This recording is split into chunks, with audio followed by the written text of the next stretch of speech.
to talk about Zen-style meditation today. Zen-style meditation. And I want to let you know right now, Zen means meditation. So it's sort of like saying ATM machine. We're saying Zen-style meditation, meditation-style meditation. But I do need to talk about what might make this kind of meditation different from other ones. So I'm going to talk about that, and then I'm going to talk about some different practices we can do, and then I'm going to do a little demonstration with you, and I hope you'll do it with me. But I won't know if you don't, because this is recorded. So feel free to not do it. So first of all, what differentiates this from other styles of meditation? First of all, I want to say we are not doing meditation in order to relax. Relaxing can be a side effect or a fringe benefit, but that's not why we're doing it. I think if you want to relax, you should get a massage. We're doing this in order to help us achieve some goals we have, in order to help us. And that, I don't really like the sound of that, help us achieve goals, because it sounds like, business executives should do this so they can achieve their goals. But the goals I want to talk about are better focus on the things you want to complete, the ability to direct your attention on the things you want to pay attention to, better awareness of the world around you, so we're not distracted all the time, so we're more present. And lastly, putting down some of our baggage that we're carrying, emotional baggage that we're carrying. Those are the things that we're trying to do. And that said, though, of course, it can help us relax, because if you've ever had the situation where you can't sleep at night because you're thinking of some nonsense, we're training in directing our attention. So you can direct your attention away from that nonsense and go to sleep, hopefully. And if you've ever had the experience where you're driving and you're not paying attention to the road, well, this can help with that as well. And a number of other things. But it can, so while relaxation is not the goal, and a lot of people think that is the goal of meditation, while that's not the goal, it is a thing that can happen as a result of this. I used to have a whole lot of trouble sleeping, and since I started doing a meditation practice, which I do every day, since I started doing it, it's like working out. If you do it more consistently, you're going to get more benefits. Since I started doing it every day, I don't have trouble sleeping. I rarely have trouble sleeping. I wouldn't say I never do, but I rarely do, because when I start thinking of things that I don't need to be thinking about, I can kind of shut that down. I can direct my mind to other things, which is good. So it's not for relaxation. It's also not for zoning out, going into a trance. It's not about that. It's the opposite of that. We're zoning in. We're coming more deeply into our experience, not trying to get out of it. So we're learning how to be present with what we're doing and with what's happening. Because the truth is, in life, a lot of the time, we're on autopilot and we're not present with what's happening. If you've ever heard someone say, like, well, my kid's going off to college and it feels like they were just in diapers, right? That's because an aspect of that is because we're on autopilot. We're not fully in our experience, so we're not fully experiencing the passage of time as it's happening. And if you've ever been driving and you realize you're at your destination and you don't remember the trip, oh, that's pretty scary, right? And that is an aspect of being not present. A lot of the time we are not in our current experience, and rather we're obsessing about the past, or obsessing about the future, or obsessing about what we wish was happening instead of what's happening. And that often does not serve us very well.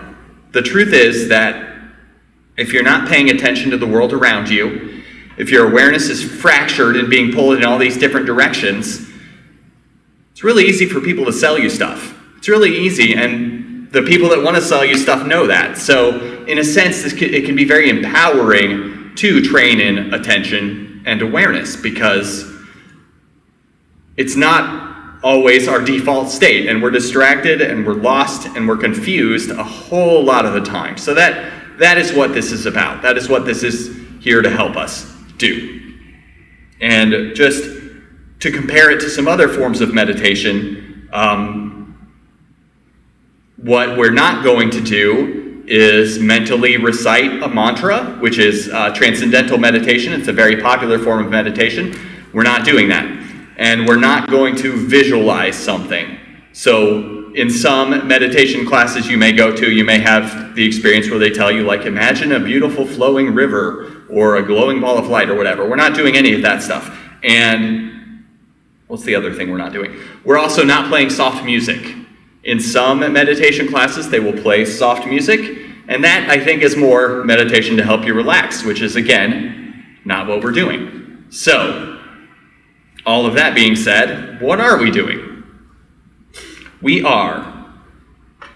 I'm going to discuss 3 practices, and I'm going to demonstrate 2 of them. I'm not going to walk you through all 3. I'm going to talk about all 3, though. And so, because the third one I'm going to talk about is kind of more of a high level, more of a one-on-one type of teaching. But I'm going to talk about it and explain why it helps. So, the first one I'm going to talk about is what we call mindfulness of breathing, or following the breath. And this is training in attention. Training in attention. So when we do that practice, we sit down and we try to have a non-distracting situation, and we bring our attention to our breath coming into and out of our body. And when we do that, every time something happens to distract us, whether it's hearing something or feeling something or thinking something, we bring our attention back to our breathing. We just keep bringing our attention back to our breathing over and over. And what this does is, it trains us in putting our attention where we want to put it. Putting our attention where we want to put it. So, for example, if you have to take a test and you have trouble focusing, well, if I have this training in attention, I can focus on what I'm doing, or studying, or preparing a presentation at work, or just the simple act of listening when someone you care about is talking to you. Because I think many of us have that experience where we're talking to someone we care, someone we love even, and we notice during the conversation that we're not listening. We are mentally somewhere else. We're either waiting for something we want to say, or we are just totally daydreaming. That's a really, really common thing. So it also, this kind of focus, not only can it help you in your job, in your school, or whatever, but in your relationships too, because it really is helpful when people can tell you're really listening. And people can tell, even if they may not think directly, oh, they're not listening to me. But to an extent, people can tell when you're really, truly listening, people can tell, and they like it. So that is training in attention. We use the breath as our anchor.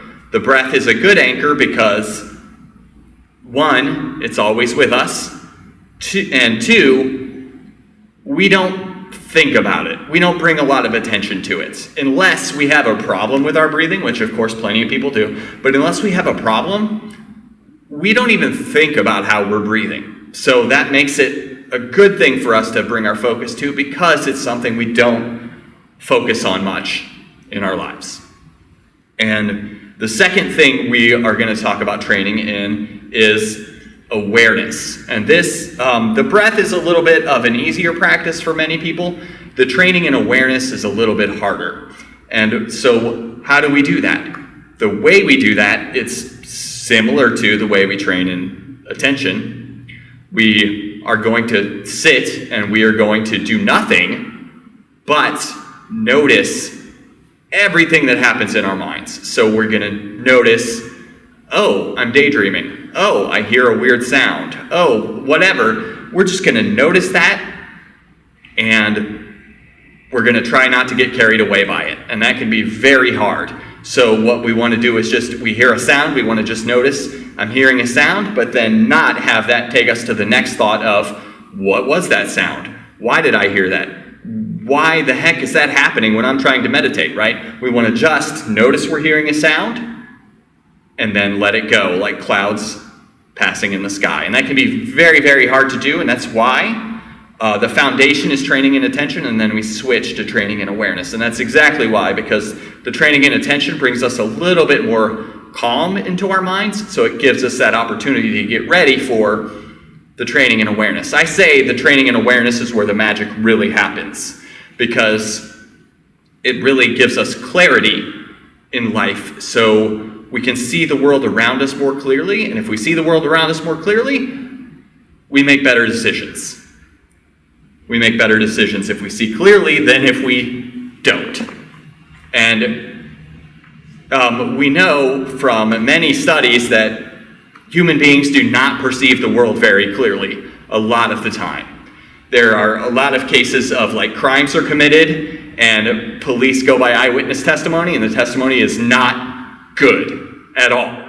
They will, your mind can change a red car to a blue car, and it can change the height of a person when you see someone commit a crime. So because we know that, we know clarity is in short supply. We shape our perception.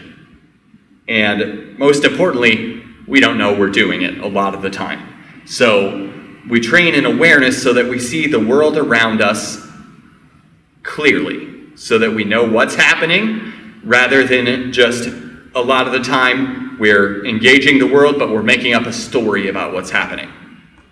And so just seeing things clearly helps us engage our lives better, also helps us in our relationships, because we see clearly what other people are doing, and we can sort of understand what's happening better as far as people's motivations. So if we don't have clarity and someone does something we don't like, we may start to think they're out to get us, when the truth is they're not. That can happen very easily to us. So in that sense, training in awareness helps us with human relationships as well. But it's really just about seeing the world clearly, and seeing, to an extent, it's about seeing our place in the world clearly as well. And so that's what that is. But lastly, I want to talk about the third one I want to talk about. It is called, I'm calling it paradox, thinking about a paradox. It's traditionally called Koan Practice or Koan Studies, and the purpose of that is to sort of help us disconnect from our selfishness and see ourselves more clearly, because we don't see ourselves clearly, and maybe we're not selfish all the time, that might not be the right word, but the point is, it's good to know when I shouldn't have another bite of ice cream. It's good to know when we should stop rather than just giving in to temptation all the time. And also, an aspect of this cutting away our selfishness, an aspect of this is also just reflecting on all the emotional baggage we're carrying. We've all been kicked in the heart, and we're all carrying a substantial amount of emotional baggage. So, for example, my parents passed away in their 50s. I'm in my 40s, so as a result of that, I think about that a lot. I'm carrying baggage around that. I don't say I think about that a lot, but I'm carrying baggage around that a lot. And in one sense, that's good. It's good because I don't miss my doctor visits, right? And plenty of people my age do miss their doctor visits, but in another sense, it can get in my way because it can keep me up at night. It can be the thing I'm thinking about when I should be focused on other things. I could be thinking about, I wonder if I'm going to survive, And that's not only not pleasant, but of course it gets in the way of all sorts of things I'm trying to do. So we all have baggage like that. Yours is probably not the same as mine, but we've all been kicked in the heart in various ways. And if you've ever had a new relationship and you have expectations it'll be like your old one, especially if someone's hurt you and you're just worried about being hurt and you're not giving the new person in your new relationship a real chance, that sort of thing happens all the time. And that's emotional baggage. And it can help us in some ways protect ourselves, but also it can really get in the way. And so what this training does is it helps us see the difference. It helps us see where we're being served and where we're not being served, because there's plenty of both of those things happening, okay? So what that practice is, and this is the practice I'm not going to lead you in today, but I wanted to tell you about it. What this practice is you reflect on what could be said to be an impossible question. An impossible question. So, my favorite one is, who am I? Who am I? We reflect on the question, who am I? Because the truth is, I can't answer that, right? If I can't answer who am I, selfishness doesn't make sense, right? I can't answer who am I really, because I could say, who am I? Well, I'm an American, I'm a dad, I'm a guy with a beard, I'm a guy in glasses, right? But that's not me, right? And I can even say, I'm Daniel. But that was given to me, and none of that is fundamentally who I am, so who am I? And the truth is, I can reflect on that question for a long time, but there's not an answer at the end of that. Who am I is not a question that can really be answered. And so it's powerful to really try to think about an answer for that, because I can't. I can only think of things I'm not. I can't really think of who I am. And another example of this that people sometimes ask is, what were you before your parents were born? Or what was your face before your parents were born? We can't really answer that. We weren't anything before our parents were born. If it was what were you before you were born, maybe we could come to an answer for that. But what were you before your parents were born? Well, I don't know. I don't know what I was. I wasn't, or was I? I don't know. Impossible question, right? And then the silly one everybody knows is, what's the sound of one hand clapping? Because we know clapping makes that sound.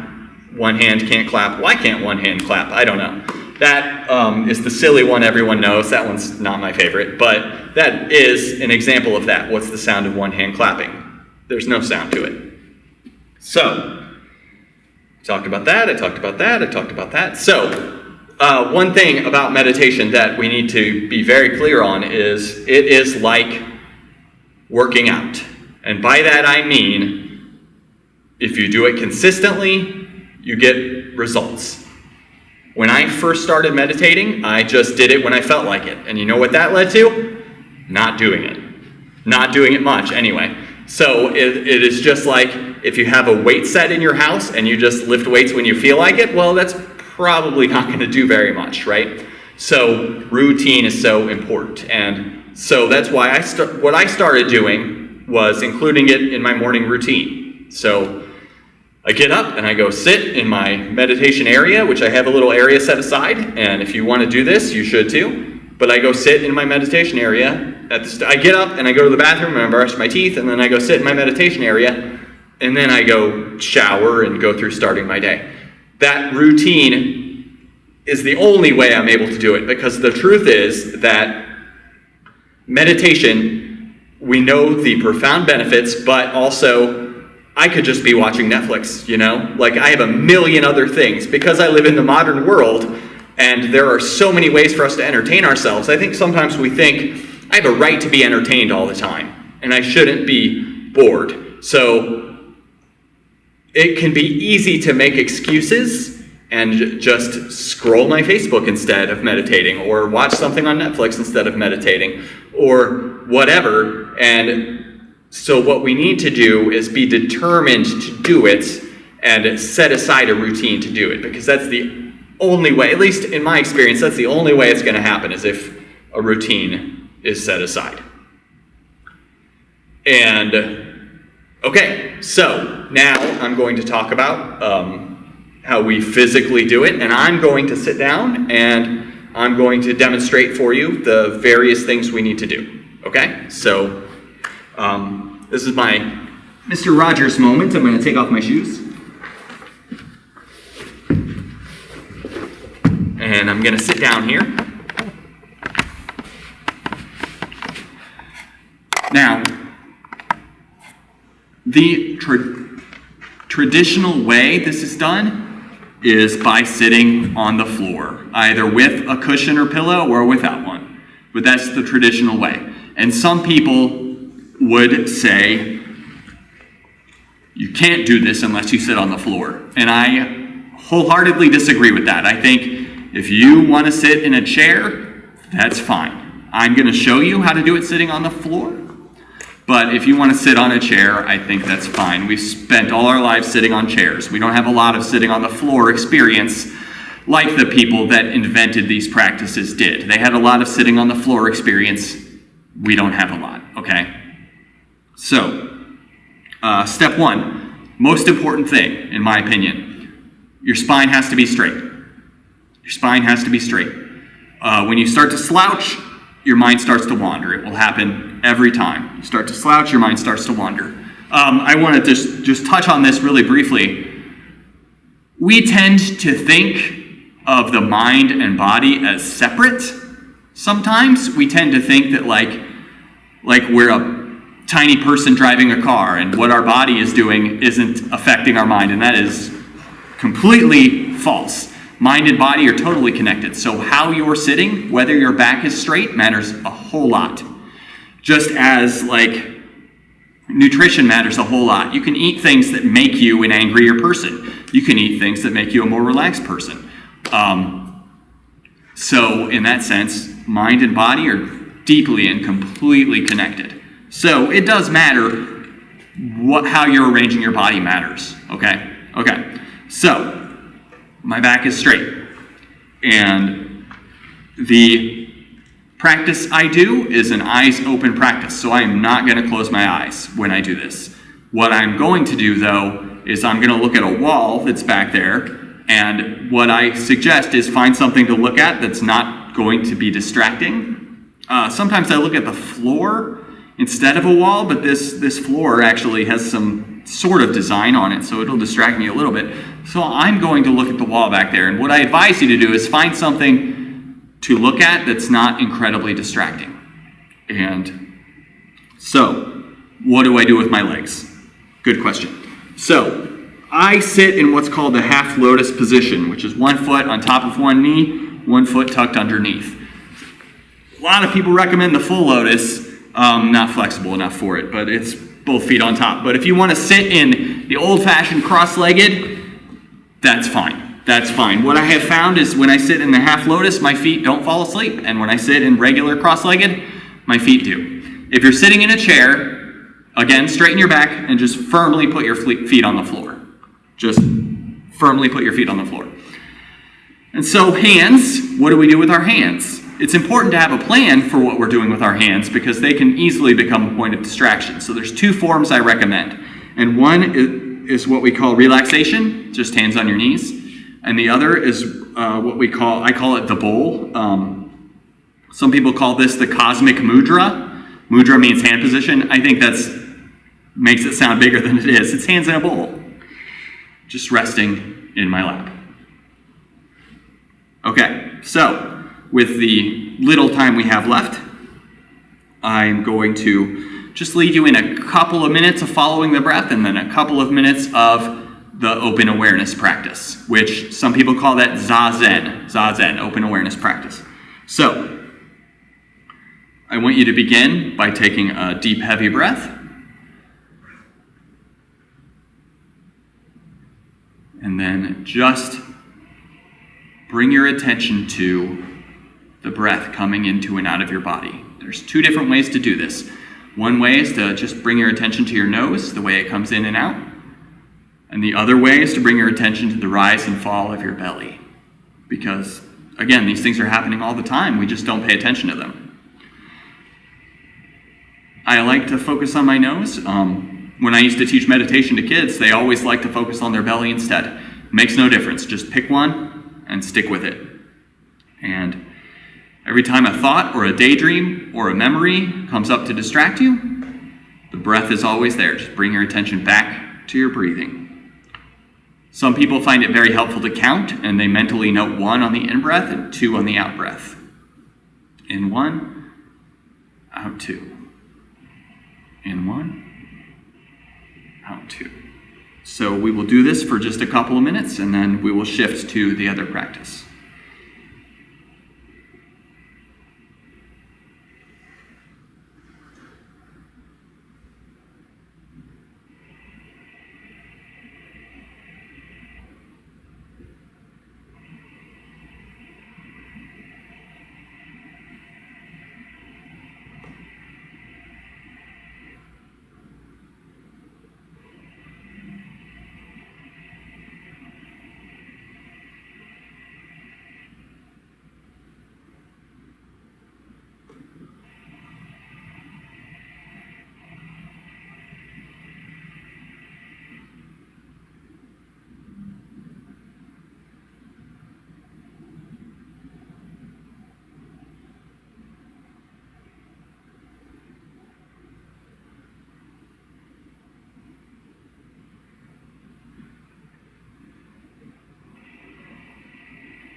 Now I want to ask you to stop focusing on the breath, and you can keep doing it if you want to, but I want to ask you to stop focusing on the breath, and we want to release that as our anchor, and we want to just be present with our experience. So you have a daydream and you just notice, I'm having a daydream. You hear a sound, you just notice, I'm hearing a sound. And try not to be carried away by any of that, but just notice every single thing that's happening in your experience, whether it be physical, mental, or emotional. Notice everything. We'll do that for just the little time we have left.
So I want you to end the meditation by taking a deep, heavy breath again. And I want to thank you for coming. This has been Introduction to Zen Meditation, and my name is Daniel. Thank you for being here with me. Have a good day.